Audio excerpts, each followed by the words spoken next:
Во Берово ќе се руши старата и дисфункционална киносала за на истото место да биде изградена мултифункционална сала која ќе биде дел од Домот на културата Димитар Беровски.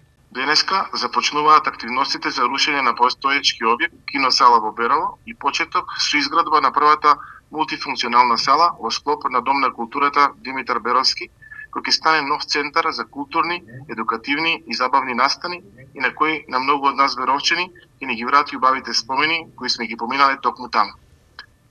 Изградбата е предвидена да започне веднаш по спроведување на јавна набавка и очекувам во многу скоро време да биде распишена и се очекува мултифункционалната сала да биде изградена наредните 2 години. Берово со години има потреба од ваква сала, а градоначалникот Ружински вели дека таа ќе биде максимално користена. Ова е една голема инвестиција на почетокот на мојот мандат, која се надевам дека ќе прерасне во модерно катче, каде што ќе се создава и негова култура во Берово и каде што ќе има многу проекции, презентации, концерти, конференции и театарски представи.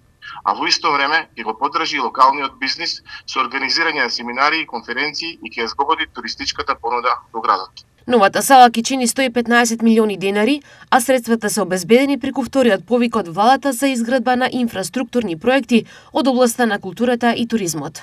Вредноста на проектот е 115 милиони 354.817 денари. Од владата на Република Македонија се одобрени 90 милиони 414.225 денари, а во 2025 година предвидена е реализација на 19 милиони 680.365 денари. Проектот е одобрен во рамки на вториот повик на владата за изразување на интерес од страна на општините за финансирање на инфраструктурни проекти од областа на културата за 2025 година. За што сакам да упатам голема благодарност до владата што ни овозможува реализација на вакви големи проекти кои само на тој начин можат да бидат реализирани.